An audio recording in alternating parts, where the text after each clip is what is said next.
the most frustrating thing about esports has actually been we're running a startup, but the rules change almost at like a government pace. Why did we let salaries get to this point in the first place when everybody knew the underlying issue was going to be that nobody's making money, so we're just building ourselves a bigger cliff to fall off? Because you know what I would do? I would mandate 20% of your salary be tied to streaming.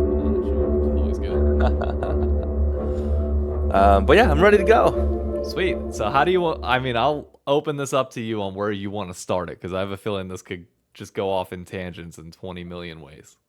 I think what's good would be just anything that you were always curious about. I know you do a lot of stuff. I've seen some of your work with other owners, but I thought like it'd be helpful also just to kind of like think about like the esports business, how it's a little different, or like I guess my view is there's always talk about LCS. I can at least provide my view on the LCK. And it's a lot of the same stories, but I think it's more of like a macro picture. And then anything that you want to talk about specific, like you can just freewheel it, and like I'm pretty good about like if I don't know something, I'll be like honestly I don't know, Fine, So fine by don't me. worry about it. Don't worry about it. I'm not too. I know what I can talk about and what I can't. Yeah. So like I won't even. There's really not much that you have to like worry about editing or anything like that too. Let So. let's start this off with the biggest question of all, which is like at least the one for me that's hit hard most recently, and it combines both LCS and LCK, which is the global LoL Esports change to the model that is supposedly coming next year that John Needham has talked about. That LCS teams were supposedly dropping down to 8, losing 2 teams, picking up a LLA team and 1 team at Hmm. Riot, Hmm. whether it's Riot's discretion, whatever happens there. This is assumedly done because sponsorship revenue is dropping via the ad sales Hmm. bubble bursting, which has impacted everybody beyond just esports. Like, this is not a unique esports situation where ad sales is dropping. But there's nothing there. We are at the point where nobody is making money, and the whole system is just not sustainable in its current form. Do you think the changes are going to be good? And are they enough to put us in the positive, both from a league perspective and from all of the teams being able to operate sustainably? Wow, that is a big question. Let's see. Let me talk about it in a couple different ways, right? And let me try to break it down. So I'll talk not from like Riot's perspective, Yeah. given that I obviously don't know what I can divulge about. I mean, actually, I don't know their financials, right? They're a private company, and they don't do like shareholder meetings, right? And so what I'll talk about is like the way we are reacting as an org, and then kind of like a zoomed out like version. But obviously, I wouldn't know the financials at a Riot, They right? don't. Quick question on that though. They don't even give you guys like audited financial statements as part of like the leagues. Like, you as owners don't get to see like how the leagues themselves are doing. I think we get a lot of information about how our league operates. Okay. And so we probably have a lot of information, or I have a lot of information about, let's say, what's going on with the LCK, what they're thinking, what the other owners are thinking. And by the way, there isn't some sort of like monolith of owners and what all of them are thinking, right? Like different team owners have very different goals. And you can see it in the way that they construct rosters, how they do marketing. It really varies, right? So I would say the way I'm thinking about the changes is, first off, if I take a step back and I think about what's going to happen to the esports industry, and a lot of people talk about, well, the ad bubble and these kind of things. I actually think that's just a blip. Sponsorships, ad rates, those go up and down. But I think that was an industry built only on sponsorships doesn't work, right? Like at the end of the day, you have to go direct to consumer for a sports league in some fashion, right? Sponsorships, media deals, even though media deals are basically zero at this point, those things are kind of like what help you build a league. But at the end of the day, if you're not selling something to a customer that wants it, it's not going to work, right? And so if I look at the business model, I would say the move to move it more towards digital revenue, I think is a great beginning and it's a great start. Because I think more and more brands are realizing that, yes, there's an amazing audience that you can access. And, I think brands are actually like getting more interested back into esports now after kind of like probably the overvaluations and all that kind of stuff. And brands are starting to slowly creep back in. But they also are getting much smarter about what they're getting and how much it's worth. So, I would say that the move towards digital revenue from a macro perspective makes sense to me. Now, the exact details of how, you know, League of Legends, Riot is handling it versus LCS versus LCK, that's something that we're still processing as a team. And I haven't really like firmed up my view on it yet. It's something that like we are kind of like closely assessing, and when honestly, it's more from a P&L perspective than anything else, right? Because we want to understand like how does this impact our P&L? How does this impact where viewership goes, where interest goes? And I do think that as we move closer to timing a lot of the league to help optimize digital revenue opportunities. Like logically, it makes sense to me. I would also say like the other bigger macro picture is, sponsorships are coming back. We're actually seeing, I know a lot of people think like I'm always like this like a naysayer and doomsday guy, but I actually think I'm seeing a lot of positive things in the industry, but they're painful, right? Some things are painful and some things are good. So sponsorships are coming back. League is starting to like create more digital revenue. So a good example I think would be the Valorant skins and how those are doing. I would say even the Faker skin, and I know people memed about how expensive the most expensive thing was, but hey, I guarantee you those sold pretty well, right? And it may not be the people that are complaining about it on Reddit. I think that's $500 is a lot, but I like the fact that they're actually experimenting and trying new things to create more revenue. And the easiest way to do that is to sell people that watch the game what they want to buy, which is stuff in the game. Um, and I would say the other part that's a little bit tougher is the fact that, I clearly there's a cost cutting exercise going on across the board, right? Teams are cutting costs, leagues are cutting costs. And that I think also is a signal that, if you zoom forward 2, 3 years, probably have 30% less teams, right? When you say like teams are unsustainable, like the only answer to unsustainable things is that some teams stop sustaining themselves and they disappear, right? And so I actually see a future where there's going to be fewer teams. So even if revenue opportunities are smaller, you probably have fewer teams that actually get to split that. Even if there's a set sponsorship budget, if there's fewer teams going after it, and honestly fewer leagues going after it as well, um, that's kind of the way that the market seems to be restructuring itself. Do I think this is good for fans? I'm not sure. Probably not. Has it ever been good for fans? I think the growth of esports in general has been positive, right? If I look at the like foundational things, are more people interested in esports today? Are more brands interested in esports today than even when I started 7 years ago? Absolutely, right? And certain markets are different, right? Like we have just hit all-time highs for viewership in LCK. Yep. At the same time, our monetization rates are awful, Yeah. right? They are absolutely horrendous. It's something that's gonna get better, especially with more digital revenue focus. But if you look at the sponsorship market and the ad market, if you look at CPMs in the US versus Korea, like it's very difficult, right? And also a lot of Korea's viewership is outside of Korea, right? And then those sponsorship buckets are really hard to really tackle because it's lots of different countries contributing and each with very specific different requirements that they would want. And so I think, unfortunately, there is generally a cost-cutting exercise across the industry. I don't think all the teams are going to make it. And, I do think, however, though, that the market seems like it's stabilizing. It's actually building towards something more sustainable. And I think these changes are tough, but it's something that like what we want to do is no matter what changes happen, like we want to try to figure out how we can win within this like new paradigm shift or whatever the corporate buzzword is. But basically, the future is not going to look at all similar to what it was before.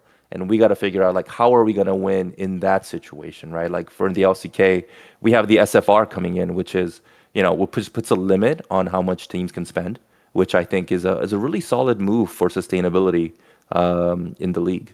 Okay, so question on that then, because that kind of Sure. that ties into the follow up I was gonna have, which was why was it allowed to get to this point? And I'm not saying that the fall off couldn't have happened and that obviously cost cutting wouldn't have to happen at some point. Every industry, obviously, like growth is not a steady line. It goes up, it comes down, but your goal is always during those growth phases to make sure that you protect yourself so that the fall isn't as hard. But the fall in this situation, pretty drastic, if we're being fully Hmm. honest and transparent. Like when the money came in back in 2017, 2018, when Riot made the decision to franchise and teams got all of this money, but we didn't see any of the major revenue pools that you would see from traditional sports. Media rights, as you already mentioned, never happened, never to be found. That's the main moneymaker for most major sports players. There were Uh, some pretty big media rights deals, just to be clear, there was, but right? it never touched League. You're Like I right. get there were things outside of that. I'm trying to focus solely on League, which is like because by all means, like Call of Duty had YouTube, and I mean they have a media Hmm. rights deal right now, but like League never took it, so you don't have that. We don't really have all that many in-person events. Hmm. Fans don't have an ability to spend their money in person, so fans have been trained at this point that hey, I'd rather just spend my money on skins than anything else because the odds, at least in North America, you know, now we're if you live outside of LA, the odds of getting a finals or getting anything here are very slim. Like New York, at Hmm. least we're blessed that like I can reasonably assume that World to be back here at some Yeah. point in time. I could probably save for that, but even then, it's I'm still guessing. I have no clue. So all of the ways that you could spend money as fans just didn't exist. Media rights, we already said, wasn't there. Sponsorships was inflated at the time, has come back down to earth. But teams are spending out the ass. And teams, like, great that the salary cap is coming in now, but why did it have to come so late to the point where it's like, okay, why did we let salaries get to this point in the first place when everybody knew the underlying issue was going to be that nobody's making money, so we're just building ourselves a bigger cliff to fall off of. Sure. So wait, is your question why did teams spend so much money, or is your question why did More, the SFR take I so mean, well, long? we know why the SFR came into play now because like now it's like, oh shit, we might not make it. And like we're at that point now where it has to happen. But why did it take so long to get to the point where teams could come together and say, "Hey guys, what we're doing is probably not in the best interest of not only us but everybody else around us." Sure. I would say, one of the things it took a lot longer to flush a lot of that capital out of the system. I would say there were also, I would say, the big changes that are happening took a lot longer than even I thought it would, right? So the most frustrating thing for myself, as somebody that is not necessarily like a game publisher guy, like I'm a startup guy, right? And I've done a few other startups in my life. The most frustrating thing about esports has actually been we're running a startup, but the rules change almost at like a government pace, Mm. right? Because these publishers are gigantic companies with many different interests, and even these leagues have owners that have very different interests, right? Like, I mean, I'll speak for myself, right? Like in League of Legends in Korea, we're competing against telcos, conglomerates, like, I'm not going to name names, but, like in life insurance companies, like these guys have very different views about what it is a piano should look like, what it is fast growth should look like. And, a lot of times, like they would rather kind of not push for a lot of change and kind of want things to be slower. I would also say that publishers in general, they got a lot of benefit by not changing things, right? As long as teams were willing to invest or had capital to invest, why would a publisher who just gets all the more viewership, all the more exposure, that really markets the game for them, why would they change unless they really needed to, right? And as teams basically said, okay, we can't do this anymore. There's no more capital that's willing to fund this venture. I think that's when publishers realize, well, we can't just lose all of our teams, and we can't lose this really valuable asset, right? And I think the injection of capital made some things happen faster in terms of like the awareness of esports, right? The fact that it's in, I know we talk about it later, like the Olympic Games and all this kind of stuff. So I think that stuff moved faster.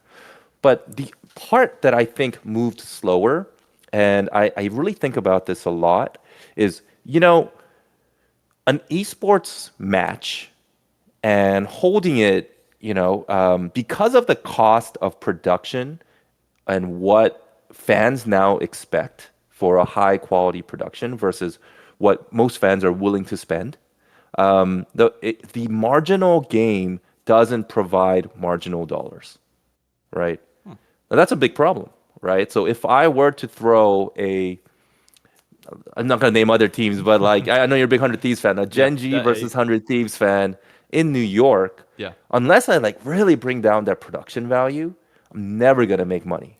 And go Okay, ahead. but why? Like, why does it have to be such high production value? Like, what? Like, where does this expectation of like fans automatically want this high standard and that they Yeah. would not settle for less? Whenever we have never once seen if they would accept less. Well, I think for at least for League, let's talk about League Yeah. only. I actually think that's what's going to happen, right? I think that's the correction that we're seeing now, right? Like, I always like whenever I'm watching a lot of these like events or I watch a lot of the production happen, I like notice what costs a lot of money and what doesn't cost a lot of money, right? And it's not always what fans think, Yeah. right? And I notice I'm like, that's a little cheaper than last year, like and I think before a lot of these production cost cuts weren't happening because what is two things, right? So one, when you have the league centrally run at such high production value, that sets the bar for what things should be, right? And then there's also misaligned incentives where maybe instead of charging, a really high ticket price, they would, that was never really the intent, right? The intent was it's a broadcast thing and it markets the game and a bunch of people, maybe re-engage with the game because they watch esports or like I think the publisher had incentives that were very much in line with what a publisher wants, but may not be in line with what a event or tournament operator would want. Yeah. Now, I think what we're going to see is not just League, but esports in general is going to start opening up to have more independent tournament operators run events, right? And you're going to see big variances in ticket price, production, food and beverage, or Yeah. everything I mean, else. food and beverage is not a portion that people should ignore. Like, that is one of the most, if you look at baseball, that's one of the biggest drivers of revenue for them. You know what's really funny is I talked to somebody that ran a massive event for League of Legends in North America, like an operator, right? Yeah. Like, and they said they were. Oh, hold up.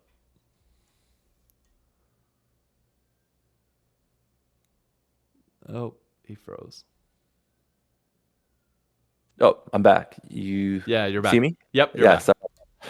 back. So one of the funniest things was he said that they were shocked when they ran this event. It was, I'm not going to name exactly which one. They obviously own sports arenas and everything else. Chicken Fingers sold out immediately, and there was a line around the block. Merch, crazy amount of sales that they've never seen before. Alcohol, there was no line whatsoever. Yep. And they had to like when they saw that they had to like reconfigure what was food and what was beverage, just because the sales were so different than what they would normally see in a sports match. So no, I think those things are really important. I think, you know, we look at even in LCK. I don't know if you noticed that there was a home ground Yes, event. that's what I was gonna Um, ask. Is like, is that the future then? Like, is that where we see like you see it with Call of Duty already, where if there are major events that want to happen, teams are given a certain budget by Activision, but teams have to then front the other cost and say, okay, if you want to put on this event and you want it in your area, fine, we'll give you a certain amount of money, you bear the rest of the cost, but you then see all the success if it works out. Like, is that something then for the LCK where it's like, okay, GenG has a week of LCK. You guys get a full week at a place of your choosing that you want to put on the event. Riot will help out to a certain extent, but this is GenG's homestand week, and you have a match earlier in the week, and then GenG versus T1, or I'm sure you guys could split the difference on like one week wherever. But it's like then you have small. It doesn't have to be the big finals, a final, but it can be 1,000, 2,000 person or theater that gives a little bit more to fans, gets it more. It gives you the ability to tailor it towards Gen G fans, which could provide a unique experience, which drives fandom for you guys. yeah, no, I think, you know, that's what we're gonna see more of. You know, and I think a full week would be rough for us to I try and think I hold. think I wholeheartedly. I know it probably sounds like a lot, but I feel like you guys have the fan base. Like there's very few teams I think could. T1, Gen G, K Corp, Cloud9, TL might be the only five like of the like the big dogs that I can think of. Maybe I, obviously look, G2 Fnatic. I think in general, I think we're gonna see more of that in general, right? Yeah. Which is, you know, I think a little bit more free market approach instead of like a centralized league, because I think centralized leagues are very expensive to run. You know, even and also I think sometimes the interests aren't aligned, right? Where, you know, a league is supposed to be impartial versus if, you know, we were to run a homestand, you know, we would be able to do it like very much for our fans, right?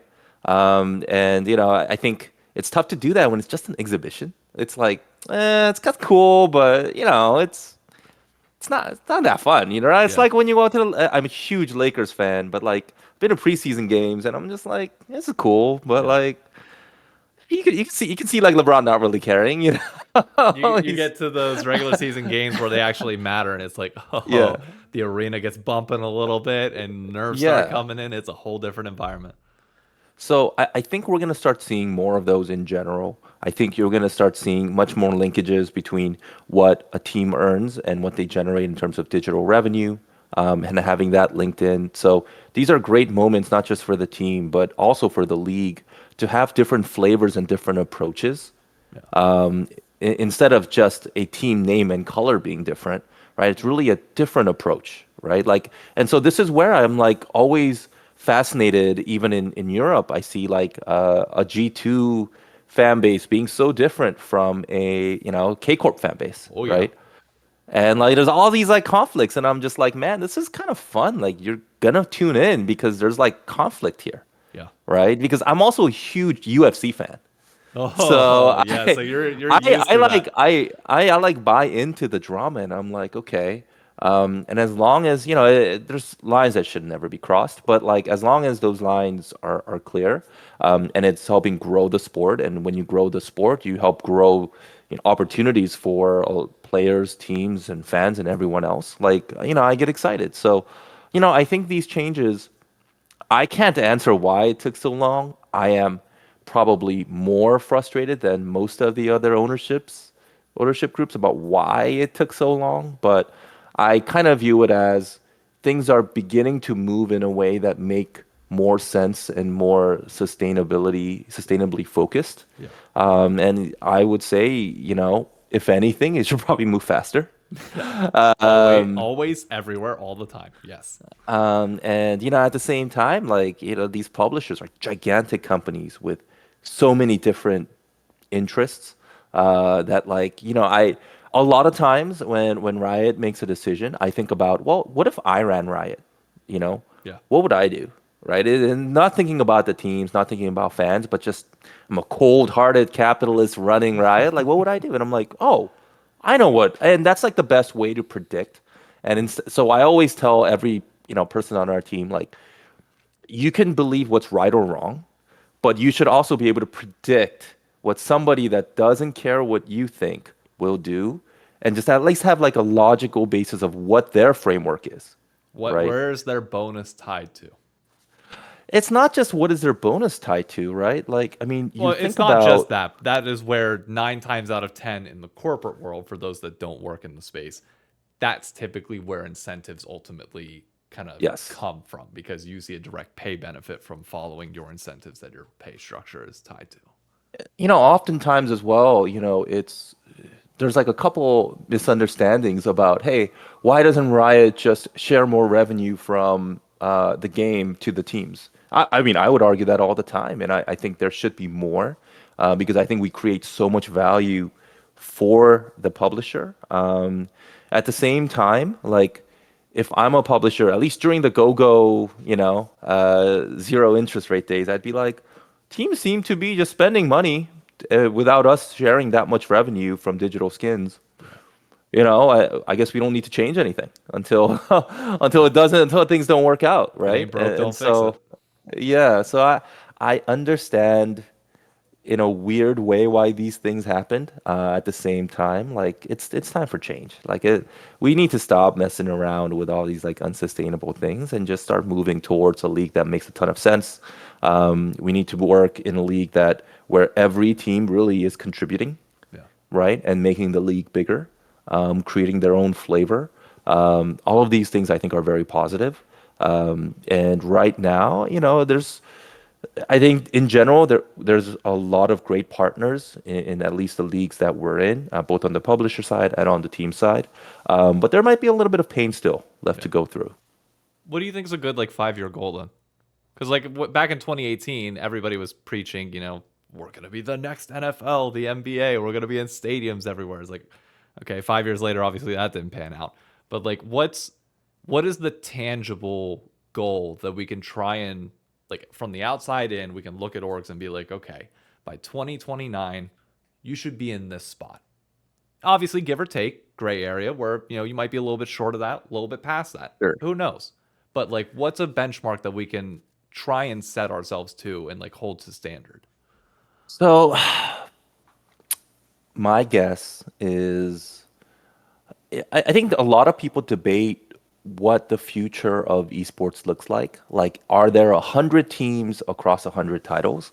Are there 10 teams across 10 titles? Right? My guess is that the industry is going to consolidate. And I think we have started to see it already with all these interesting mergers happening, and they call it mergers anyway. Um, Yeah. I think so. I think we're gonna have fewer teams, and so for us, like what a tangible goal is, like we want to be part of that 10, right? Like we want to be when you think about us and you think about our presence in some of the top games, you say, okay, like that. These are one of the pillar teams, right? Um, I also think you're going to have much more open leagues, just like you're seeing with Valorant, where it's more opportunities for more teams to be able to participate. And so, I think it's going to be kind of there's a small bracket of teams that kind of hold their weight across all of the major titles. I think most leagues are going to open themselves up to have more third-party tournaments happen. You're going to have more. Amateur teams have more opportunities to at least compete at the highest level. Yeah. And I also think you're going to have much more direct linkages around digital revenue. And, I think those things are some parts of it are going to be good because I think it is a more viable revenue stream. Yeah. But honestly, some parts of it aren't great, right? Like it's not great if you don't like spending money in games, which I generally don't buy that many skins. But You and me I both. understand.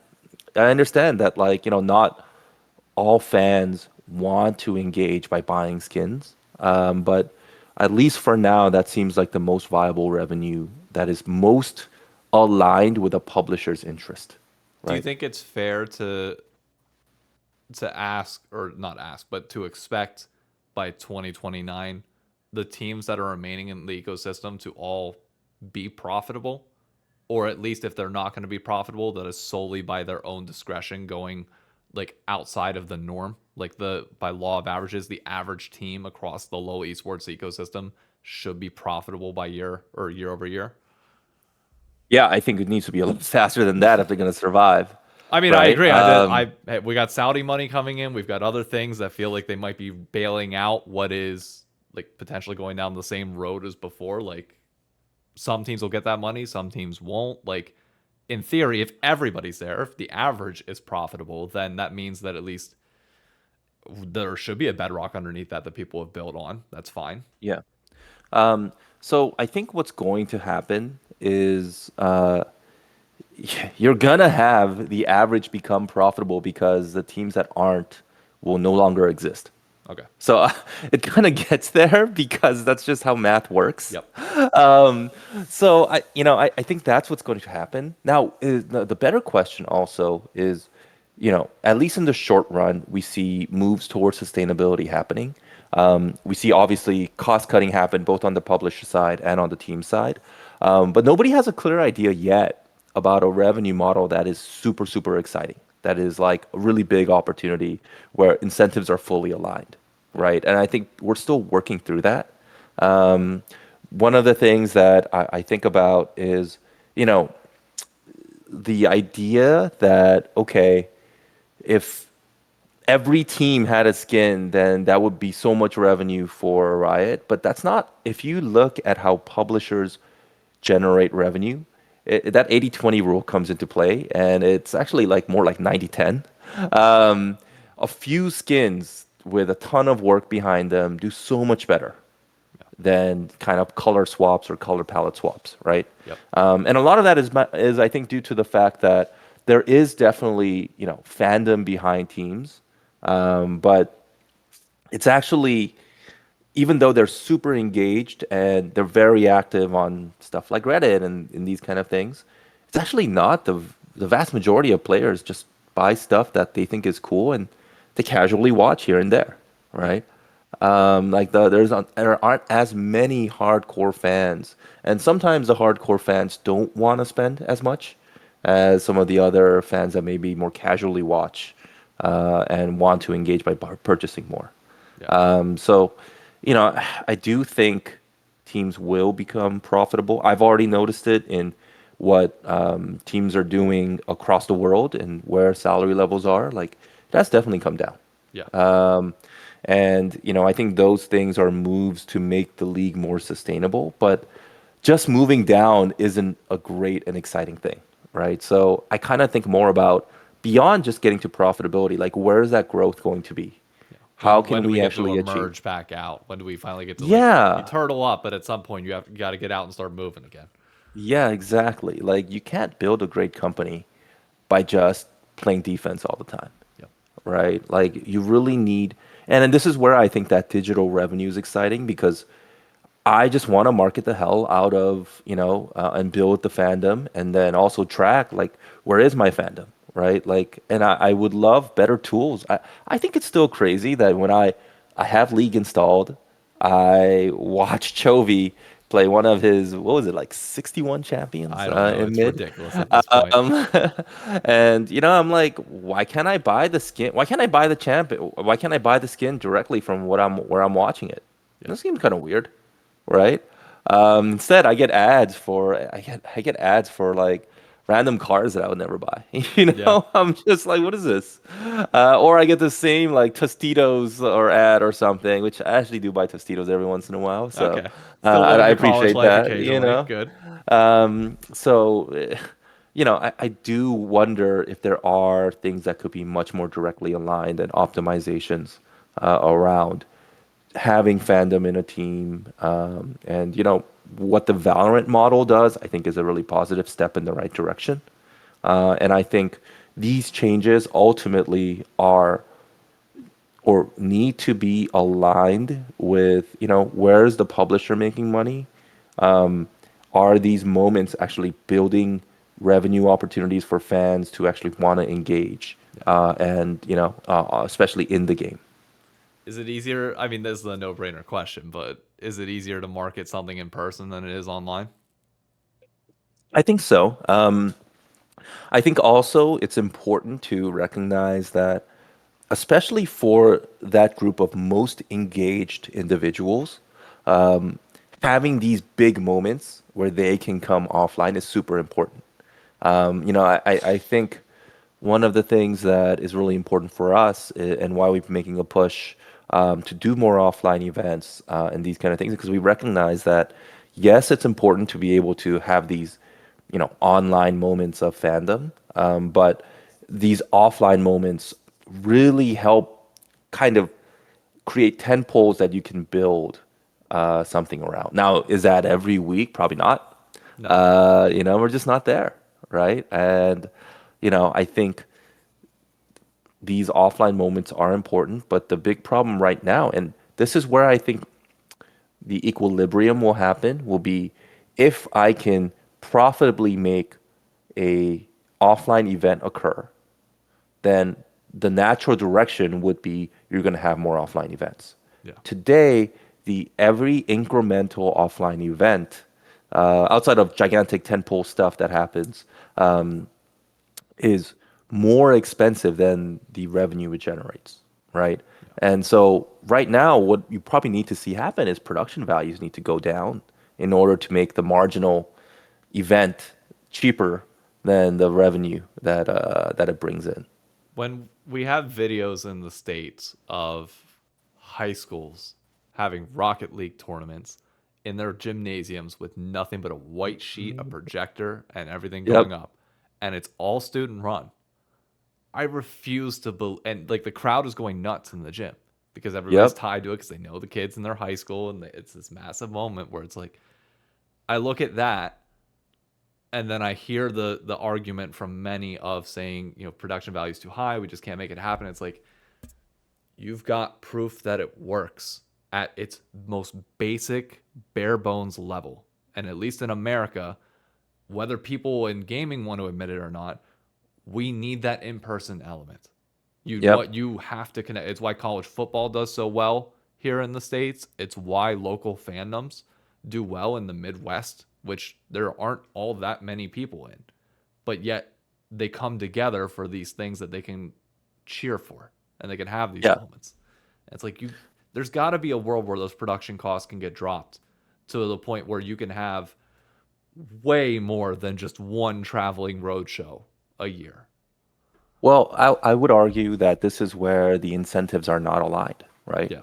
So for a publisher, they care much more, and I'm not talking about Riot, I'm talking all publishers in Yes. general, right? They care much more about how do I get the most amount of viewers for the match, not how much revenue will I generate off of an event, right? Um, and where I think, because they care about how can I market my game to as many people as possible, right? And I think when you have a more open ecosystem with more third-party organizers, that opens up different levels of production that can happen. Yeah. Because their interest is how do I run a great event that that local community is willing to spend and see value in and want to show up for, right? And like, what do I need to do to get them to be excited about it? And how do I sell more hot dogs and all that kind of stuff, right? And I think that's where I think that's where I don't ever expect a publisher to really care, to be honest, right? Like because, and this isn't, oh, I don't expect Riot to really care.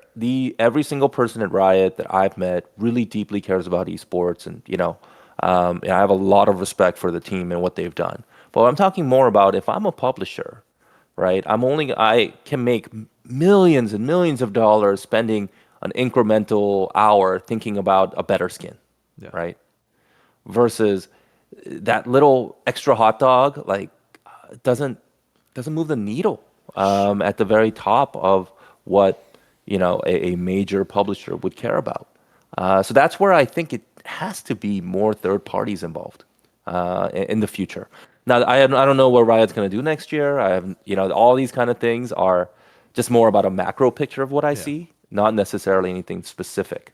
But I do think we're going to see a more open ecosystem across the board, across all publishers in general. It makes me think back to, did you watch the Bridging the Rift series on how Arcane was made? Yeah, And yeah, how I can't remember it, Christian, I'm forgetting his last name. But he was the guy that like heavily pushed for Arcane to become a thing from the very beginning. Would just ask for small incremental budget amounts that eventually kind of like added up over time. If we are in a situation where like developer obviously has different priority and the incentives are misaligned, it almost feels like at that point you just need somebody with that delusional confidence that also has the right game plan to come in and say, look, like growing a sport is 100-year long venture. And I know your business model is not set up to think that way, and that's fine. But if we want a sport to become a sport, you have to. You do like I guess we need somebody batting on the inside for that idea, but even then it's like, is that an impossible battle to win? Because nobody owns football, so it's easy for the NFL to have their group of owners come in and meet and decide on the best thing forward. But like, we're not in that system. Owners in our leagues here don't get unilateral say on what might actually be best for the sport. You have to go through the developer who ultimately controls everything. one thing I always think about is I wonder if one of the worst things to happen to esports was actually that they became overly reliant on sponsors, right? And when you're overly reliant on sponsors, you care about viewership and you care about fans, but you want to be safe more than anything, right? And I think about, I always think about this, right? Like, regardless of whatever his views may be and everything, like, I look at Overwatch League, right? Mm-hmm. They had XQC as a player in that league. Yep. Isn't that crazy? Yeah. Like, if you think about it, like, one of the biggest streamers in the world, Yep. right? And I don't know what he's up to or what recent problems or anything like that. So It ain't Overwatch, I'll tell you that much. but all I wonder about is there were choices made in that league that always catered to where the biggest revenue stream at that moment was, which was obviously around brands and having a safe brand image. And I think these things are important, but ultimately, I wonder if there is more space when there is something a little bit more exciting and something a little bit more dramatic, something a little bit less safe, right? So I do think that a lot of that vision that you're talking about, hey, this is sports, this is something that is going to take a little bit longer time. I think you're going to start seeing more of that as it starts opening up with different approaches that different tournament operators are going to have, where their interests are very much aligned around how do I make a great thing that fans want to go to, that fans want to watch, and that they're going to buy stuff in, whether it's digital or hot dogs. Yeah. Do you think the Olympics helps that at all in terms of the cultural presence? Absolutely, but I would say it helps in a way that may not be relevant as much to hardcore fans, right? So, do I think the most hardcore fan of our team will they have a 100% better watching experience because the Olympics are involved? I'm not sure, right? I don't know what format it's going to be. I don't, but what I do know is that there's a lot of stuff behind the scenes that like isn't covered. Yeah. That this does make our lives easier, right? When I talk to a brand, when I talk to a sponsor, and we say we have X number of Olympians on our roster, that's a big deal, Yep. right? When even like small things, right? Like I don't know if you know, but in Korea, if you get gold in the Asian Games, you get exempt from military mandatory service. millers. Yeah. If you get in the Olympics, though, if you get bronze, if you Oh, just so medal, any medaling at so Asian Games it has to be gold. And hmm wow, why did this? Well, I get okay. I get the Olympics is I, probably like these things. I don't know. I'm reading more about it. I'm yeah. learning. I'm looking. I'm literally looking for podcasts about the business of the Olympics and talking to a few experts in the scene to understand it a little bit better. But even things like when let's say we want to do a homestand in Korea. In order to get some of the facilities, like the sports facilities, There sometimes the most popular ones are have more people that want that facility than slots or days that they're available, right? And so one of the things that it helps us to have, let's say, if you're considered like a sport, I think you're higher up on the priority list than if you were just kind of Arnold selling a clothing brand, right? Yeah. Or putting on like a festival, right? Like, and so there's a lot of stuff behind the scenes that it really helps for. And even if you think about, let's say you're at school and you want to get school credit for an internship that you do in the esports industry, all of a sudden, if you're tied to the Olympics, It there's counts. already an Yeah. infrastructure there, right? So overall, I think it's great for the scene. I understand the concerns about how great will this be compared to like the best quality League of Legends that we all know and love. But that maybe that's not the right question, No, right? I've never understood that question personally. Like for me, like if you want the competitive altruism, there are other. I don't know. I guess to reword it, I think we're entertainment first. Like especially when you're Mhm. growing, like you can be focused on being a sport, but you have to be focused on bringing people in. Which entertainment combined with competition will always be the optimal way to go, at least in my opinion. So Yeah. like even if this isn't the best possible format, and maybe it mirror. I hope it doesn't mirror EWC. That was way too short. Obviously, the Olympics you have like a longer period of time to work Well, with. for us especially, I hope it doesn't mirror the EWC. That didn't work out for us, so At least give you a pool or like a group play or group stage or something to work through. Uh, but it doesn't have to be peak. It's just about like there are so many like using America as a specific example. There's so many people that don't give a crap about sports. The second they hear about Simone Biles or they hear about like the Olympics coming through, you see LeBron carrying the flag on a boat going through the yeah. river. It's like I'm all watching. of a sudden, it's like you got 20 TikToks showing up on your feed of America Raw. Yeah. Let's go. It's like Oh, you have people learning through TikTok about different sports just to follow the Olympians because they want to learn yeah. about the Olympians in the village and life around it. It's like For you sure. throw Chovy, you throw APA in the mix, and it's like, oh well, what do you do? Oh, APA is suddenly on a boat 5 feet away from LeBron. Really? Like I think people just have to like swallow the pride a little bit when it comes to like this has to be the best competition possible with the best winner guaranteeing that they win. It's like no, enjoy the spectacle, enjoy the moment of what this is and what it brings. I think we almost had so much self-doubt as an industry that we were a sport, so that we overly focused on being, oh, we are sports, instead of thinking like, if you look at every single major sports property, it's sports entertainment, Yeah. right? And like, one of the things that I always thought about, and actually I was one of the main advocates. Yeah, I don't know if you knew this, but in the LCK, we didn't have losers interviews, Really? mandatory losers interviews. Yeah, So it would just isn't like that insane? how does the well, I'm not familiar with the interview process for the LCK. Yeah. Is it a team wide thing or is it just individual players within the winning team would go? So I think you have to choose. I think it's usually the coach and then the team captain, and then you can like swap them out if they're not feeling that great for the day or whatever. Yeah. I think that was the ultimate like compromise that we went to, and these kind of things. But for me, I always thought, yes, it's stressful, but I'm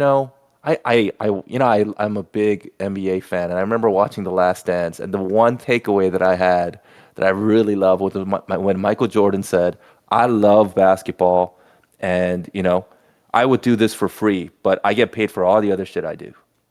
And like to me, that I respect about these athletes in general, and respect our players so much for doing them because I I can't even imagine what it feels like to know you screwed up and you just lost a crucial game, and you got to go up there to a bunch of people clicking their camera and answer these tough questions.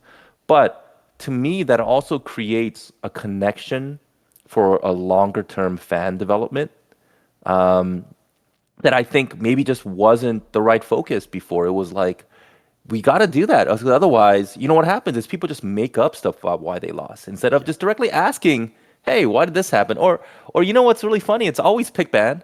That's always like the reason why a team loses. Yeah. Um, and I think it's a major factor, and I've seen it when we're wrong on our kind of like priority list, and these kind of things, and why we lose. But at the same time, sometimes like things happen in the game that aren't talked about, right? And so, I do think we do need to move towards a much more like idea that we have to grow the game. Like we have to grow, not by the game, I mean the sport, right? Like we have to grow the sport. And what do we need to do that? And make sure that we're doing it in a way that obviously we don't want to burn out the players because they have a crazy schedule, Yeah. at least in Korea. I don't know what LCS is like these days. But Not. I mean, I can't speak for their practice, but I can speak for the game days. No, the game days ain't that busy. is I'm gonna refrain because I do think like these kind of things are important, right? Like and I think that's how you grow the sport, right? And it can't just be like, oh, this is the only like the fact of the matter is we're not as big as the NBA. So you can't be like, well, the NBA doesn't do this X, Y, and Z, so why should we? It's like, well, no, because we're not. What are you talking about? You know? We're not selling. I mean, well, World's Finals might sell for 1,400 a ticket, but like, we're not selling out any regular season games between two teams for that ticket price. That ain't happening. No, not at all. I do have to say though, the LCK, for at least some of the top matches, they are selling really, really like the aftermarket prices are going kind of crazy for some Really? of for some of the matches. Obviously, some teams have higher premiums than others, Yeah. but it is a sign that there is demand and that it can grow. Yeah. Is there anything from the LCS that you wish the LCK adapted? Is there something that we're like everybody likes to crap talk the LCS, but at the end of the day, like, is there something that you're jealous of that we have that you don't? Um, the one thing that's pretty fun, like there's two things, right? Like one is just personal and one is more like structural.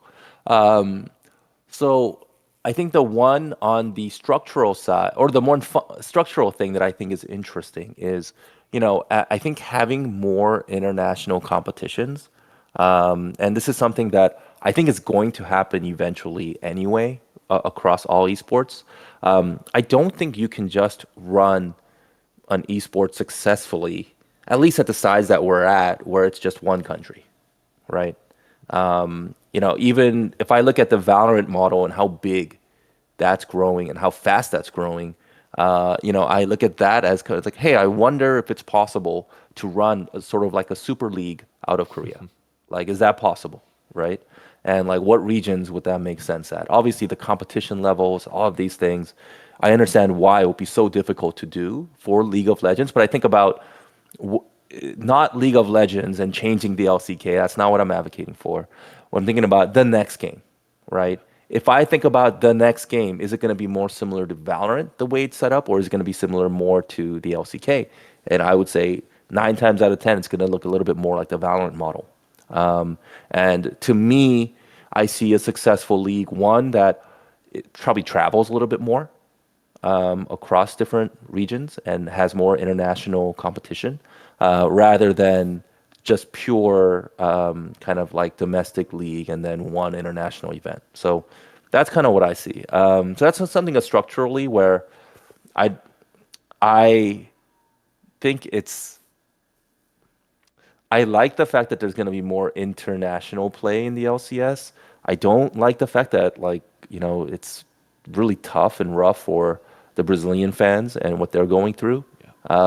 And especially because there's actually like a pretty amazing contingent of Brazilian LCK fans. I had a friend or a viewer on one of my streams mention it on a live stream with 7 viewers that he was getting into CB LOL. A CB LOL fan messaged him and said, "Hey, if you're interested, here's our Discord where we're like, I can teach you about the fandom and teach you the lingo." Yeah, They invited him in, and he had hundreds of people like trying to convince him to be like a fan of this team, teaching him the yeah. culture, like teaching him the ways, and it was like that's a whole different breed. That it's amazing that they have that kind of culture going on there. It's incredible. Well, here's one thing that I always thought about, right? Like if there was a way, for instance, besides merch, right, which is really tough to ship internationally and make any kind of like strong profit margin on, Yeah. uh, outside of if you're Gucci or Louis Vuitton.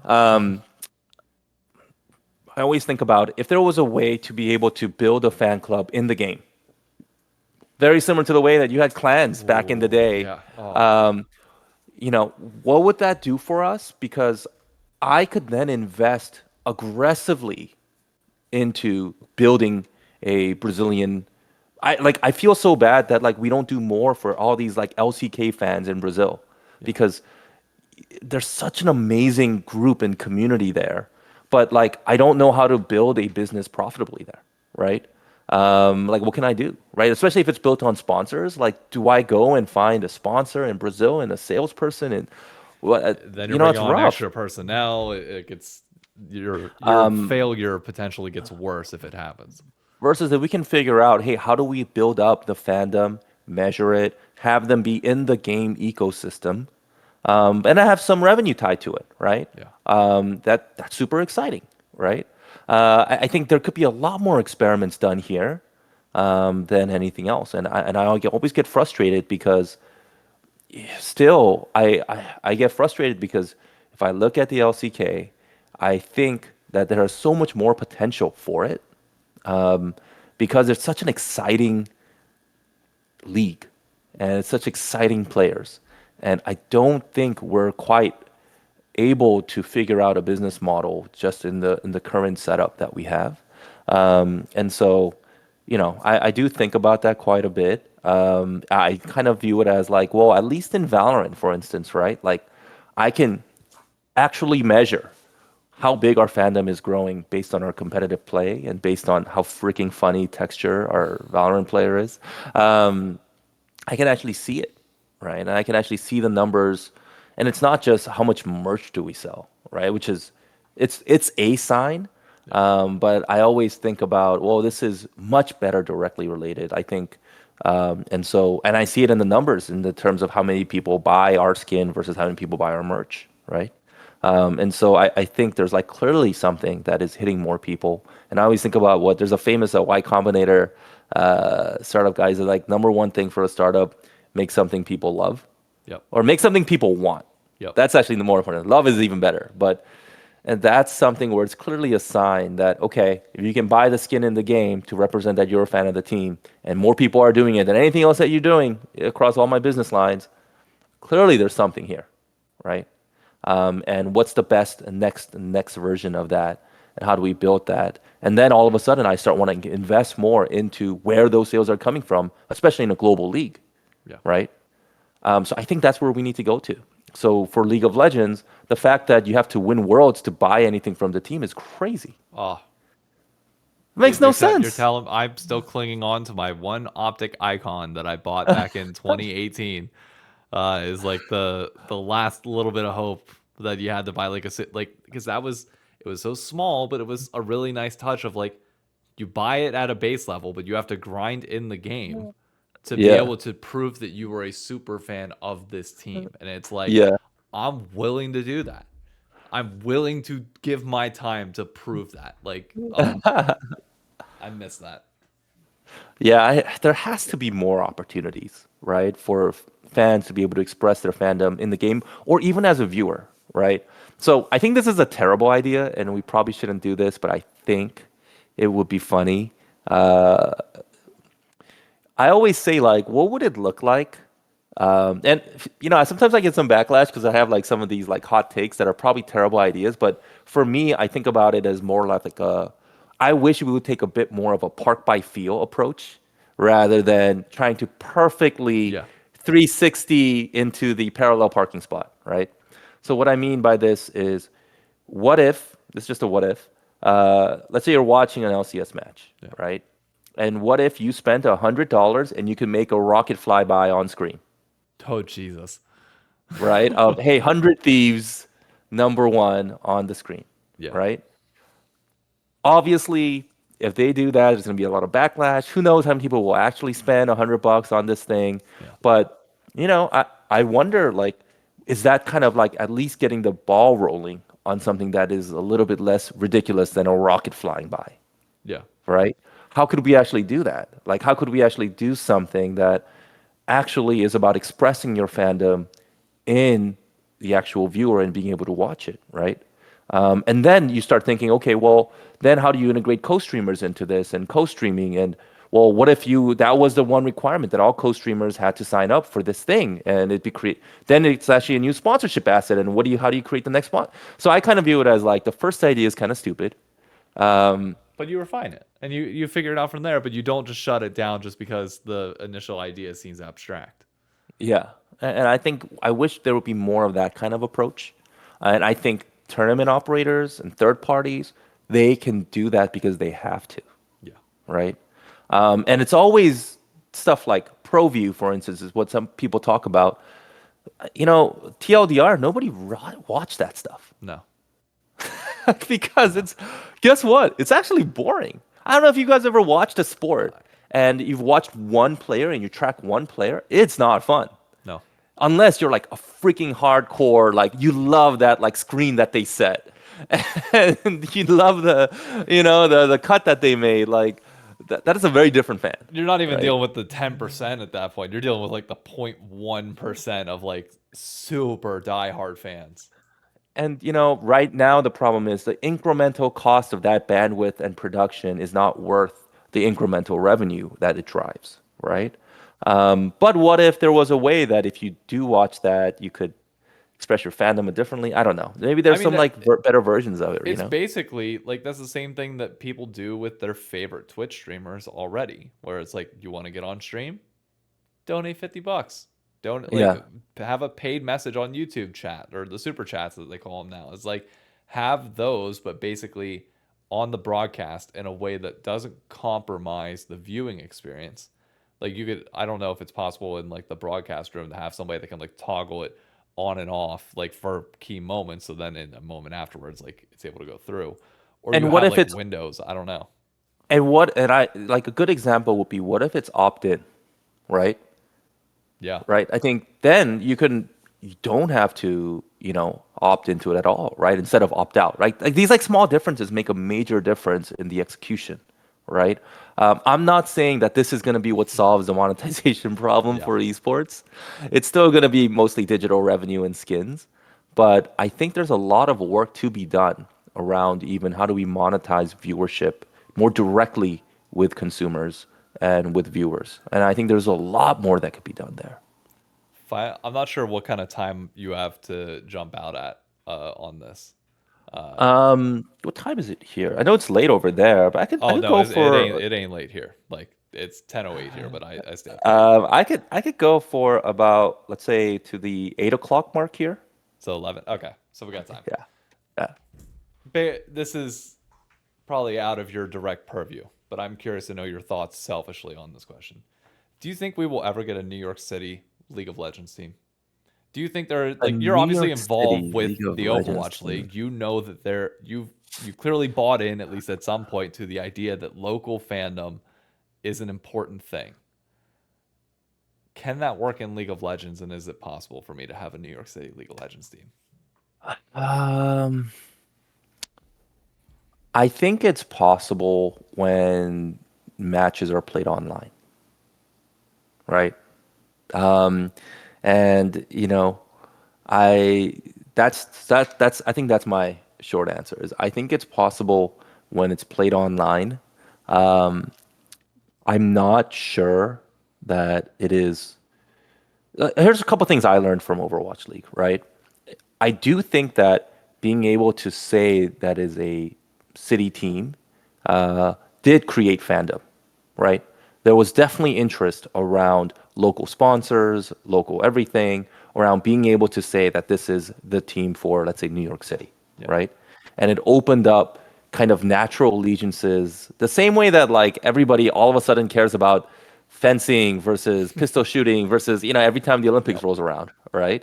And everybody becomes an armchair expert also. Yep. You I'm learn like, it oh, real that person quick. should have done this. Yeah, yeah, yeah. So I think that is definitely there. So a couple things need to happen. One, more matches need to be played online. I'm not actually not advocating for this, by the way. I actually think it's not great for a sport to be only off online. Two, I think the revenue streams don't currently work in order to enable that versus like the production cost of a match. So, will there be a New York City based League of Legends team? If play moves online, maybe. If play doesn't, I don't think so. Now, here's a better question.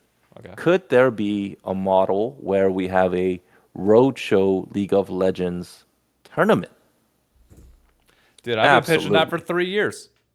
Like, you're preaching to the choir on that one.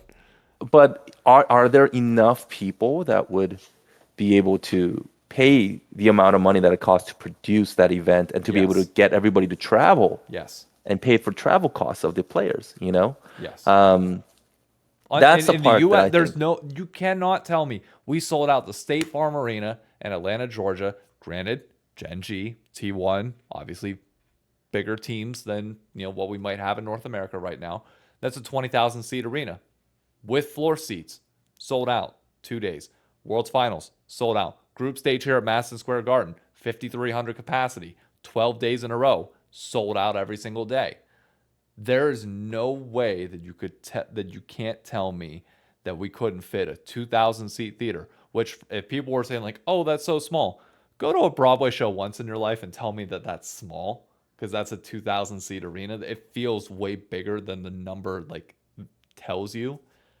I fully believe that we could, if you I think consistently invest in that. If we had, it would take time, but like if you told people every single September we are going to have an event in New York City, League of Legends fans will put that on their calendar every time, and people will make it so. a point to be here. I think it would have to be like more of a festival, um, right? As Sure. in, yes, of course, there's going to be matches. Maybe it's an entire tournament.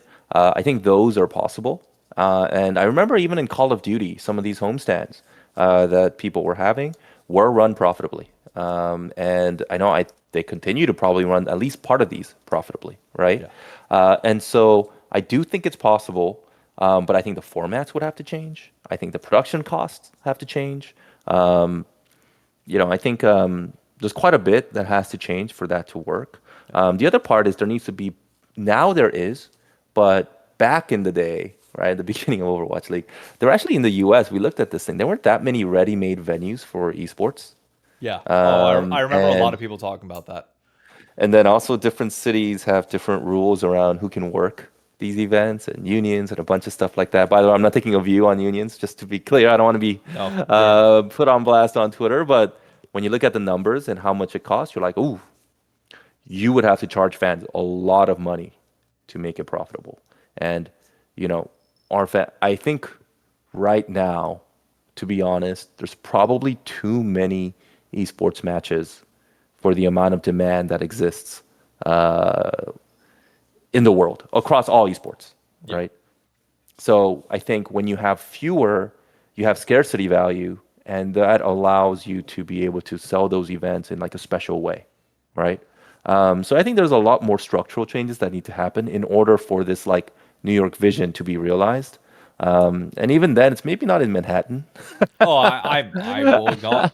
I've been preaching for Brookland. Like, it's a little bit farther out in Brooklyn, but like they've got the venue set up for it already. Like they could do it Yeah. right now if we truly wanted to. Like not that many Um, people. It's like 400 or 500, but like throw some AM tournaments out here. Like just have some teams come out and like make it the celebration of League of Legends. And like you said, it having that festival environment is important for sure. And it's the reason why like there are certain artists that are doing well with their solo tours. There are a lot more artists that aren't able to do solo tours and are going to festivals as a byproduct because you can just get everything all at once. that's also the other part too, right? Like if you start opening more games up, and this isn't probably not a Riot thing, but in general, if you have multiple titles at a gaming event, that makes production costs. You know, a lot of the problem with these production things is you got to do the build up and the build out, Yep. right? That fixed cost, you can't. It's very hard to clear with just one game and one community, right? So I think it's going to be natural that you have multiple titles as part of that build, because the build up and the build out is the same for most of these. Like any game that's 5 on 5, it's going to be kind of similar, to be honest. So it's kind of a shame to waste it on either just one game.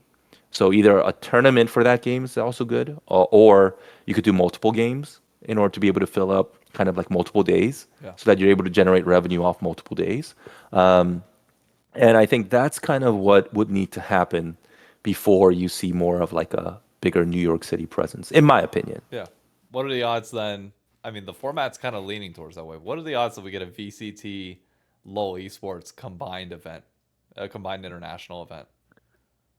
I'm eyeing that first one, like that new tournament that they haven't announced the structure on. That's only 5 teams. Like that's kind of like modeling itself to be like old MSI. You throw that in with Valorant champions, like the first one of the year. I see how it cuts cost for Riot. I'm not sure that overlap is that big, to be honest, between the player bases. I'm not saying that there is though, but like the whole like, but that's the appeal of festivals though. Is like you have multiple artists of multiple Yep. genres on different stages in one Yep. massive venue. It's just a celebration of music. This is a Yep. celebration of Riot Esports. Yeah. I mean, you had stuff like BlizzCon before, right? Exactly. So I mean, it's something that would be pretty cool. Like for me, I would view it, I would answer more from a team perspective. Like I would love to do a homestand, but it includes Valorant and League of Legends, right? Yeah. How cool would that be, I mean, right? If you're that's like a K Corp hardcore X right GenG now, right? fan, what's that? That's K Corp X right now. Like that's what that Right. event does, correct? So I think that to be is part of the actual season. I think that's dope, right? As a fan, right? As a fan of a team, I think that would be great to be able to show my fandom across multiple titles, right? And then also kind of see how different groups of fans are across these titles, right? So I do think that kind of stuff is what I would want to see. So I think long term it's going to happen. I'm curious. You mentioned about like the crossover between the two. And it was something as like an optic fan back when, like one of the exciting parts of like 2018 for us was like, Hmm. okay, we won Call of Duty champs. The Green Wall has this growing momentum behind it. We're going to take that to other esports. And Right. obviously, it didn't translate that well. Where do you think orgs go wrong in terms of being able to translate fans that are like a League of Legends Gen G fan and trying to like not convert them to a Valorant fan, but like trying to at least get them interested and like buy into like, hey, if you're a fan of the League team and you're a fan of Gen G, you're a fan of all of our teams. Versus how much of that just naturally isn't going to happen. Uh, I don't think it happens as much as fans online want it to. And I say that because I look at the numbers, right? And I have a lot of friends at lots of different publishers, and they share with me the crossover numbers, and they're terrible. Like you will very rarely see. A good example would be, Madden versus FIFA, right? You would think, well, yeah, sports game publisher, it must be a lot of crossover, right? You actually have way more crossover with Madden and like Call of Duty Yeah, I in can see terms that. of what they like rather than between those two games, right? And I've definitely noticed it. Even if you look at like our League of Legends team personality versus our Valorant team personality, so completely different, right? Um, so these are different communities with very different views. So I think it's really hard to cross over. I think they certainly do exist. Yeah. I think we actually especially see it in people that used to play League but now just play only Valorant. That's very common, actually, Yeah. unfortunately. So I think that's where you start seeing more of it. That's where I kind of view it as how can we just be present across whatever the top 10 esports titles are.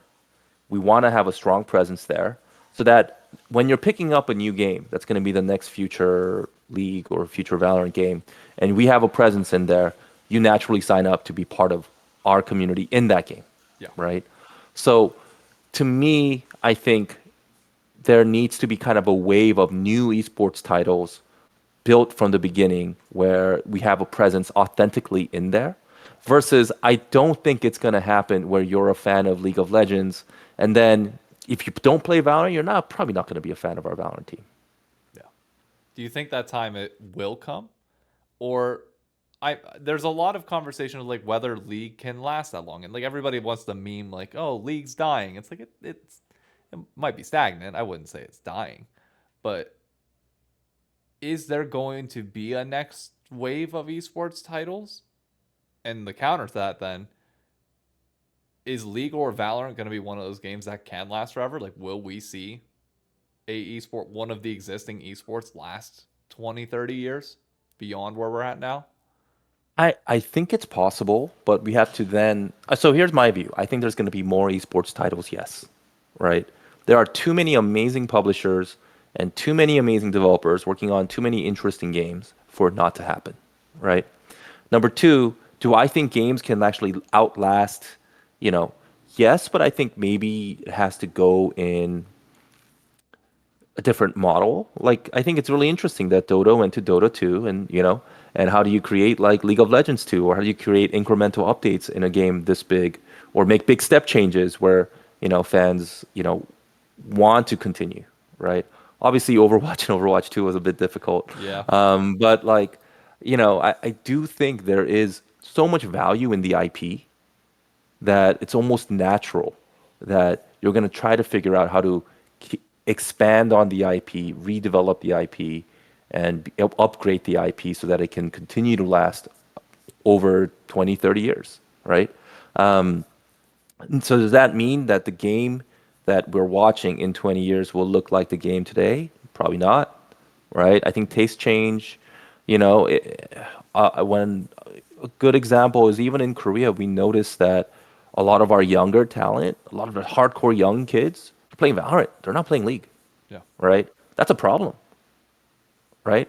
And a lot of our viewers actually don't actively play ranked anymore. Like we start looking at fan surveys and what they're doing.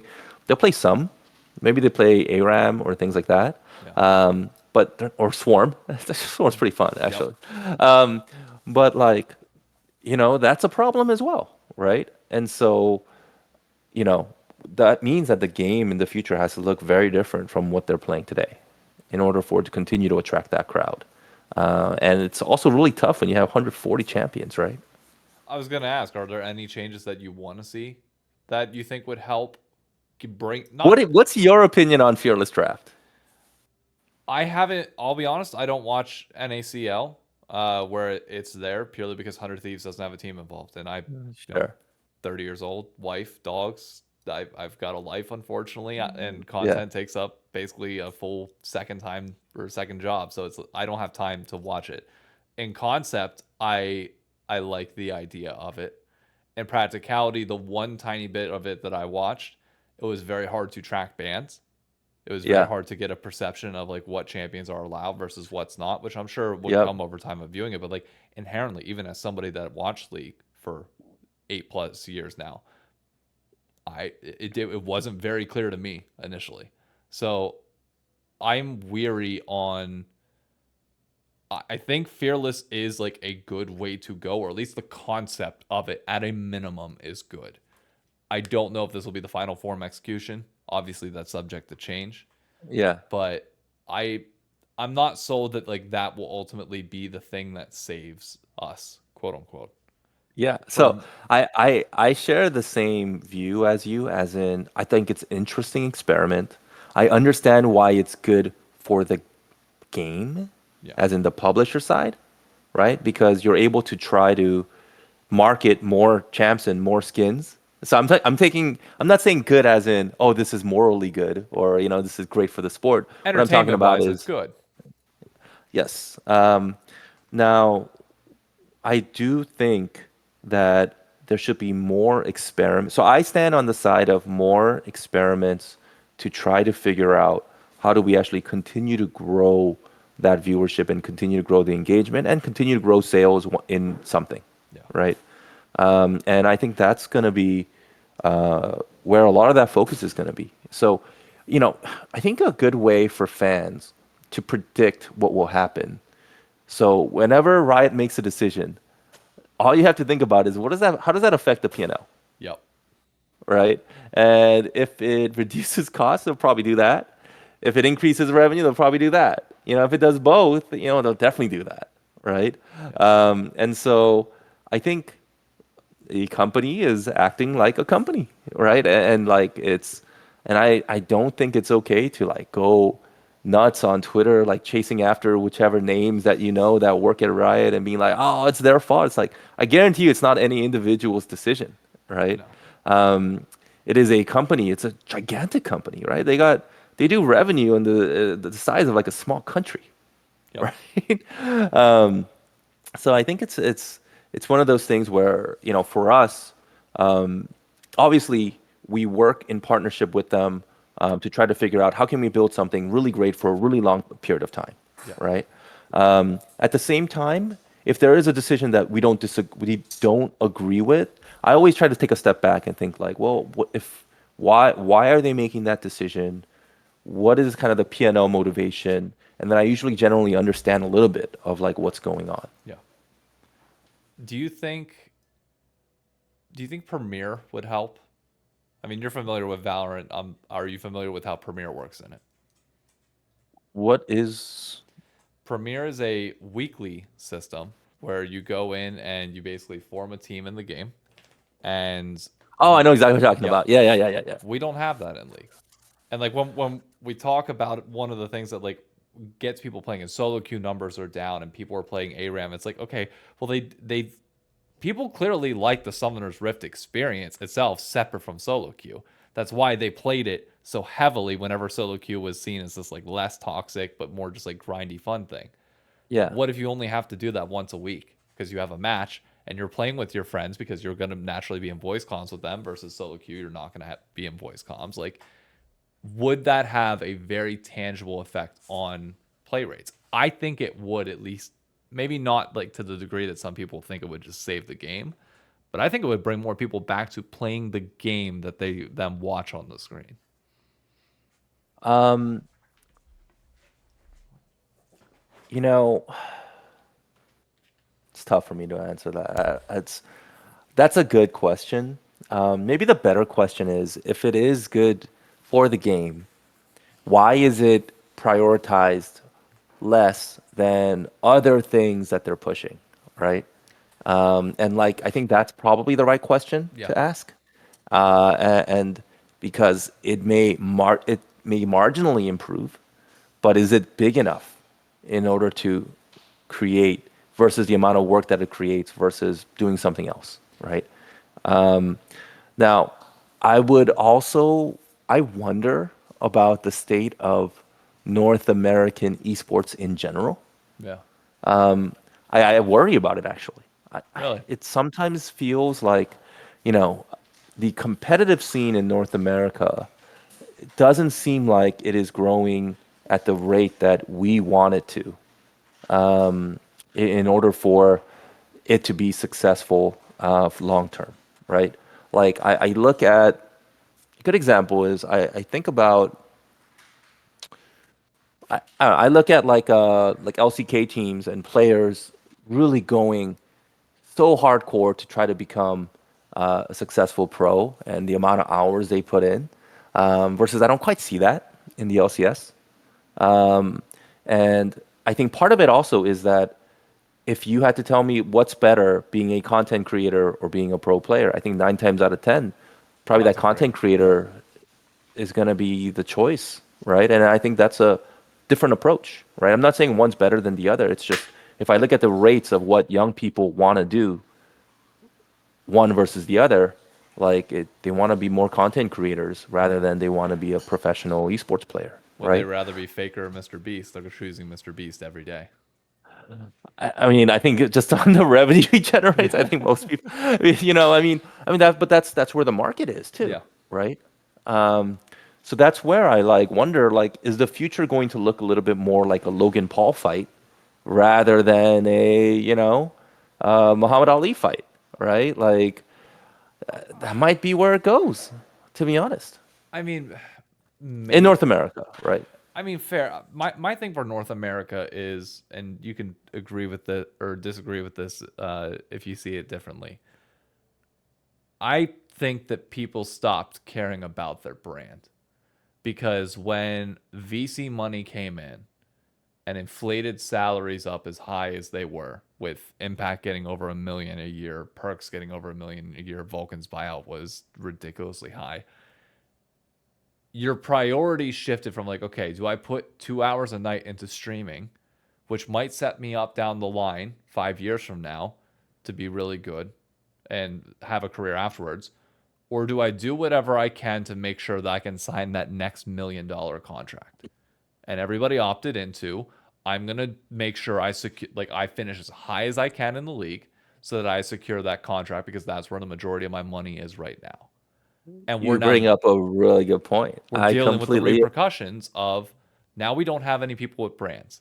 Now we got away from like this the early days of esports of like grinding like content, grinding these other things that made you larger than life, which ended up allowing for these big contracts to come in the first place. This is where I completely agree with you. I would be the most hated commissioner if I was the commissioner of LCS, LCK, or whatever the heck it was. Because you know what I would do? I would mandate 20% of your salary be tied to streaming, right? If you don't hit your streaming goals, even if you're not a great streamer, like then you're gonna get a pay cut, right? Like I would do that. Like I think it works magically when the incentives are aligned, right? When players are incentivized to want to do marketing because they know that they're going to get a cut, right? Of that additional incremental marketing, right? The problem was when it's just based off sponsorships, right? And that's where leagues and teams make money. And then the players just make money on salary and has nothing to do with sponsors or any other thing. It makes sense logically why a lot of players are saying, why would I care? Like I can just not do anything and just be the best player only, right? And I'll get a bigger contract next year, Yeah. right? Versus if you look at the UFC, they have to hype up the fight because they get a share of the pay-per-view money, right?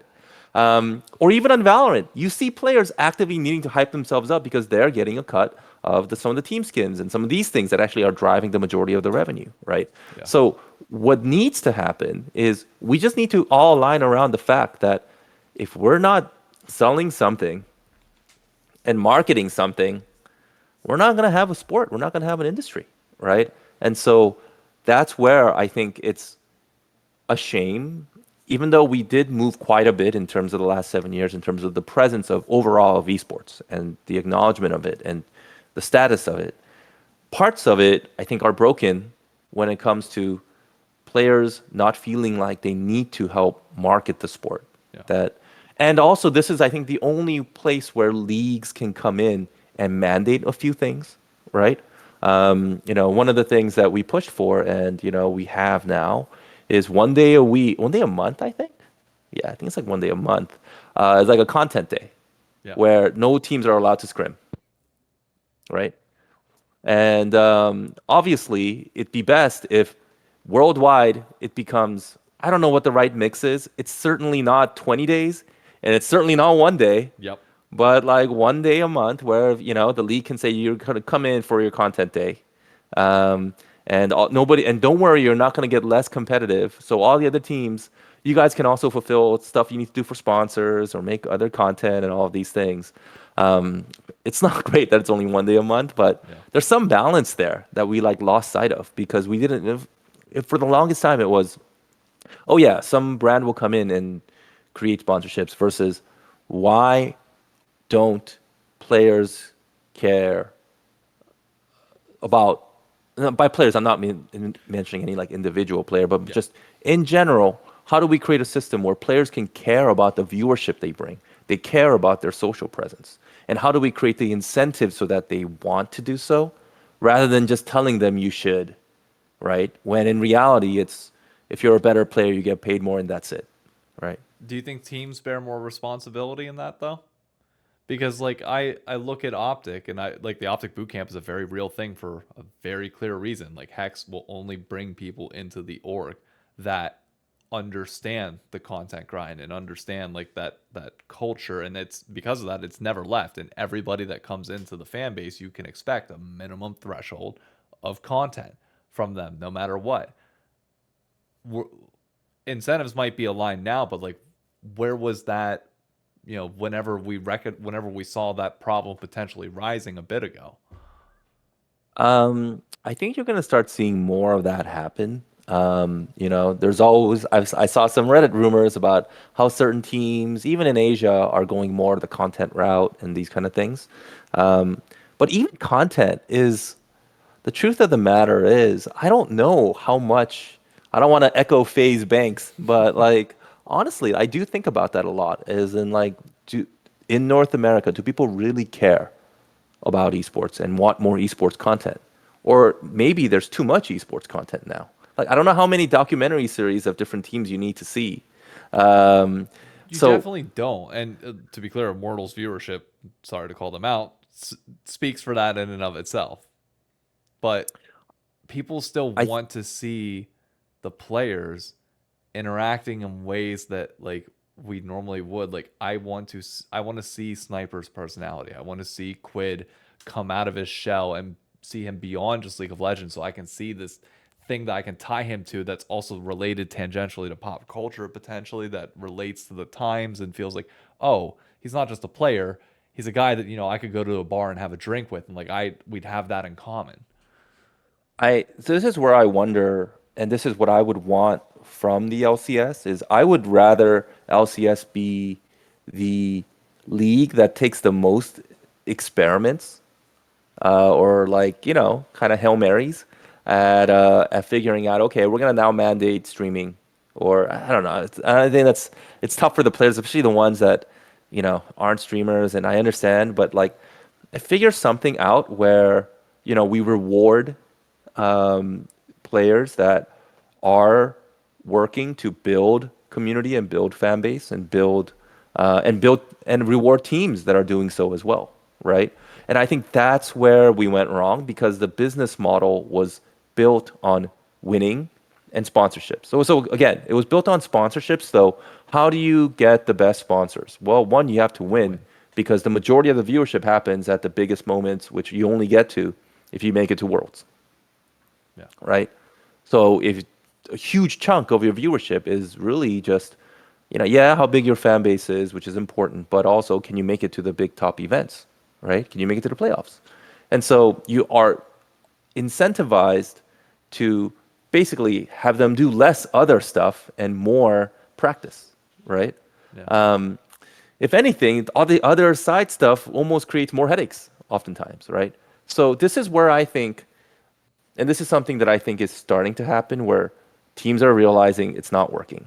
Yeah. And so they're working now more with the league to figure out, hey, how can we make a step so that there's more content days or there's more streaming days or there's more, certain days where, the schedule is, it's kind of like prisoner's dilemma, right? Yeah. So one thing that I always think about is, for instance, if the LCK has, let's take an extreme example, 20 out of days out of the month are content days, right? This is obviously never going to happen. Yeah. Then all of a sudden we would lose competitiveness globally, right?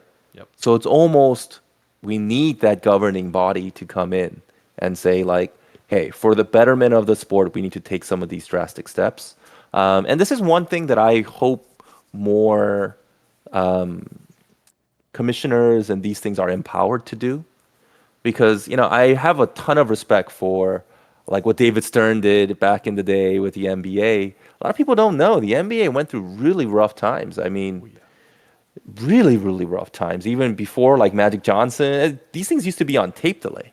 I don't know if people know this stuff, right? Like the NBA was not what this NBA is now back in the day, right? And it took a lot of really hard decisions, and everybody hated that guy. I hated that guy. It was that's where like one of the original "Boo the Commissioner" memes came from, was David Stern. Yeah. And I hope that I would never take a commissioner job because I think it's the roughest job in the world because you have to be very public and everybody has to like really despise you because you're the one that does all the stuff that like is better for the group long term. Yep. But in the short run, everybody that doesn't like it, has a target, right? And I think some braver decisions need to be made across esports ecosystem. I'm not trying to single out, right? I'm talking like Yeah. across the esports ecosystem, players, teams, publishers, tournament operators. I think more stuff needs to happen that it's going to feel very different than what we're used to. And for me, I actually don't agree with all the changes that are happening going into next year, going into what's happening in terms of average revenue share, that being at risk, and all of this stuff. I'm not in favor of it, but what I am hopeful is that we're going to see a ton more changes over the next 2 to 3 years than I have seen and been frustrated by how few there have been over the last 7 that I've been involved in esports. You get a lot of people that are scared of that change, though. Like, there's, at least from a North American point of view, maybe not for the LCK because you guys have been consistent, but like we went, weekends to weekdays, which felt like it nearly killed it, back to weekends, best of ones to best of threes. Like, there's a lot of changes ongoing where there, at least in North America, there's this feeling of fatigue when it comes to Hmm. changes. You want more changes. I personally would be in favor of more changes so long as they realign incentives, as we've kind of mentioned. But is that something that you do have to worry about? Um, I think so, but the problem is we know it's not working, right? So my view is that it's a definite failure if you don't make changes, and it's just going to be a slow one, which is the most painful. Yeah. Versus if you make changes now, you get to learn from them and figure out almost by process of elimination Yeah. what is working and what is not, right? So I think if you take a bit of a longer term view, you recognize that as long as you're willing to change back something that isn't working, then it's doable, right? Like I think a good example is like even the Valorant format that everybody says like kind of sucks because your season's over like halfway through the year. For some teams, Yep. luckily our team is still playing, and I mean Yeah, I'm you're flying out to go see them. you're decently good. I heard they're pretty good. Um, but like at least from what everybody's told me is like the format changes, right? And it should be like and I can't reveal more details, but like at least I like see positive change there, right? Um, I do worry though that unless we can crack the code of aligning around digital revenue, I say that not because I think digital revenue is the only path, but I think it's the only path that we can credibly align the incentives between the publisher and the team, Yeah. right? Unless we're really generating more digital revenue for the publisher, I think as soon as a publisher goes through a bad time, we're going to be the first thing to get cut. Yeah. And publishers, by and large, are having a hard time, right? And even though the gaming industry is making more money than ever before, there might be too many publishers making too many games. There's indie games. There's all this other stuff, right? And so, my biggest fear is that people talk about some of these production costs that are happening across esports, and this is a time when game publishers, yeah, they're struggling, but maybe they're not struggling as much as it could be a lot worse, right? And what do you think is going to be the first thing to get cut? It's definitely going to be this like brand thing around esports, right? I'll give people a hint. In any business separate from esports, it is always marketing that goes first. And regardless of whether we Exactly. like it or not, we are an extension of marketing. Esports as a And whole is like the within base. marketing, there's two buckets of marketing, right? There is brand marketing and there's performance marketing. We're very firmly in the bucket of brand marketing. We know we're important. We know Yes. esports is important for the health of competitive games, right? But how important? When times aren't good and you're firing your staff, which is not fun to do, no matter what you may think of different CEOs and whatever they do and all this stuff, it is not what you want to do as a company. That is the last choice you want to take. Um, and if it's, hey, I need to either fire more staff or pay this esports team less, I'm pretty Yeah. sure if I'm the CEO, I'm going to say, I just need to pay the esports team less, right? Um, so it's like a vendor versus an employee, Yeah. right? And so, these are the types of things that I think, unless we figure out digital revenue, you're gonna be the first to be cut, and these cuts are gonna be more severe. So that's where I'm so firmly in this digital revenue camp because that's the only viable path that I see to align our incentives with publishers. There's so much more I would love to say on the marketing front, but I'm not able to because part of my day job is overseeing the marketing node for Disney Streaming's P&L. So I can't comment beyond that nor go any further in depth because I don't know how to detangle my opinion with what I see on a day to day. You know, I would say the one thing is the battle for people's time is incredibly intense. Think about how much time the average teenager, which is going to be a future fan that is able to be older, spend more money in the game, spend everything. You're battling with TikTok. You're battling with I Show Speed, Kai Cenat, Logan Paul. Like the time that they have. Think about how many Marvel things you have to watch. Think about how many Netflix shows you have to watch. Like I am a big foodie. I was hardcore fan of The Bear. I just saw some marketing saying, "Oh, The Bear like new season is here." And I realized when I opened up the app that one, that I was surprisingly still subscribed to this thing. And Thank you number for your two, revenue. you know, and number two, I missed all of season two. I had somehow it has forgot that it even happened. And that's somebody who's a hardcore fan. So how how likely is it to be, that publishers aren't also struggling? Of course publishers are struggling to capture people's time. It's so freaking competitive. Between social media, between games, between streaming platforms. It is so competitive, right? I don't even know. I can't say anything beyond that. You can't even comment on the bear. It's God bless the Hulu. I no gotta shut my mouth on that one. Yeah, let's Uh, move on. I mean, want to make sure that you're continuing to do yeah, fantastic work to fund your passion. yeah.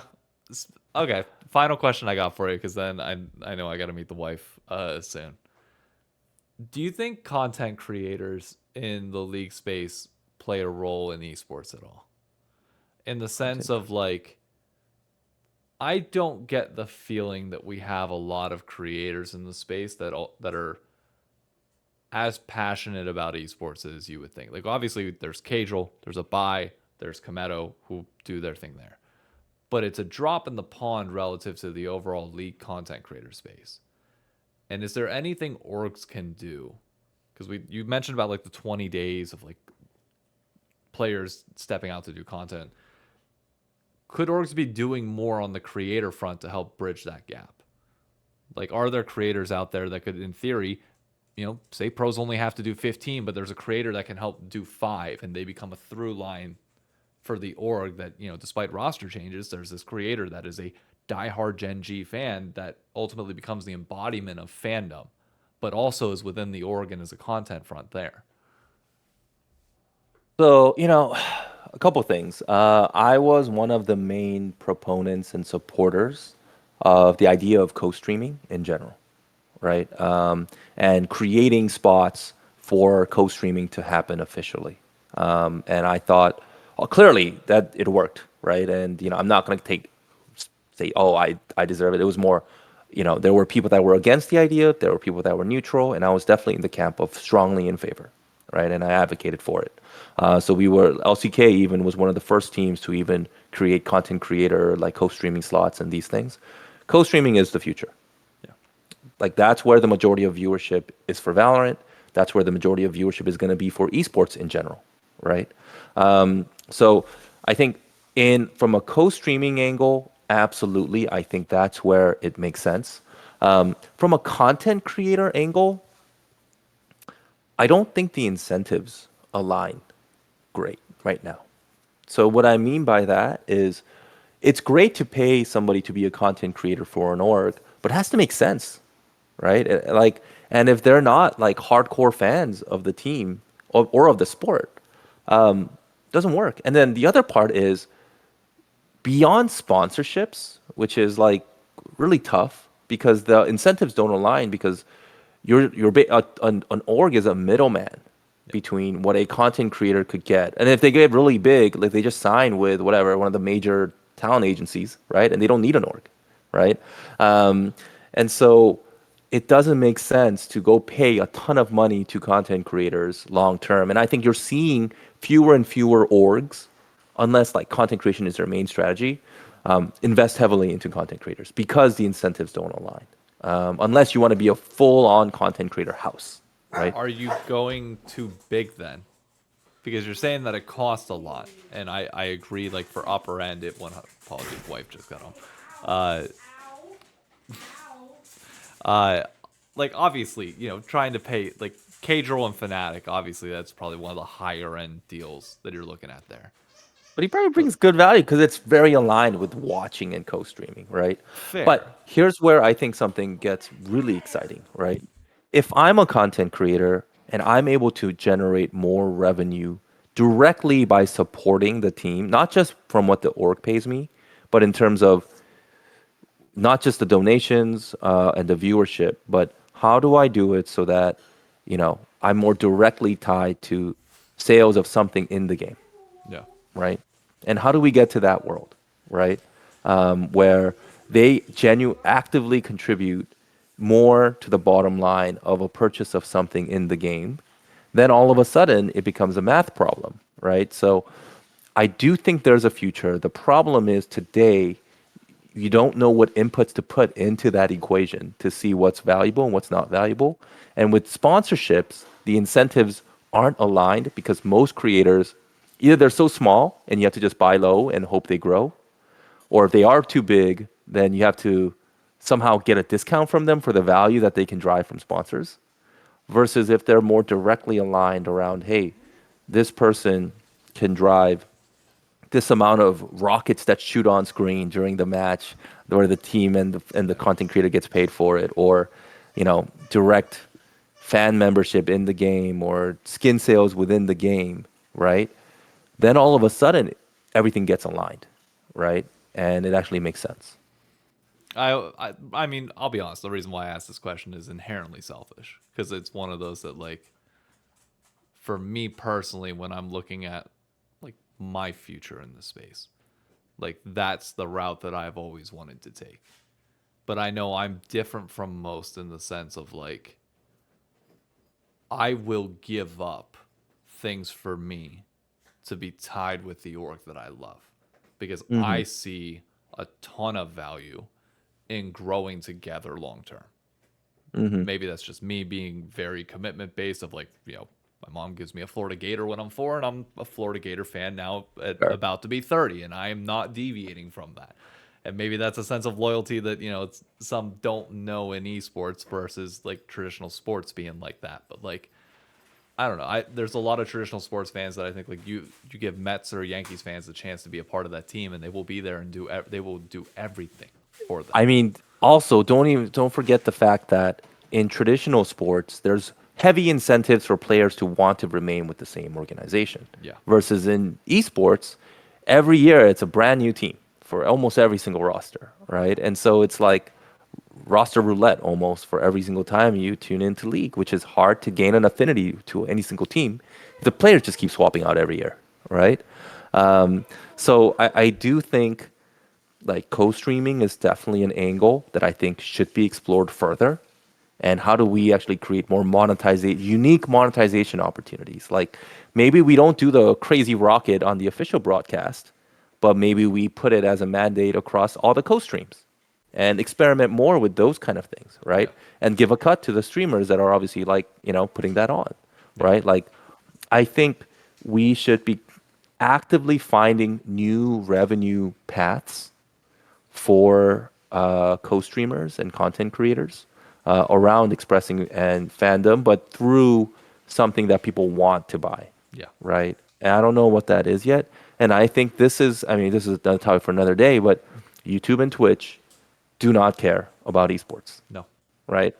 Like they care every once in a while, but the best way they may emotionally care, but financially they do not care, Yeah. right? Because it doesn't generate enough revenue for them.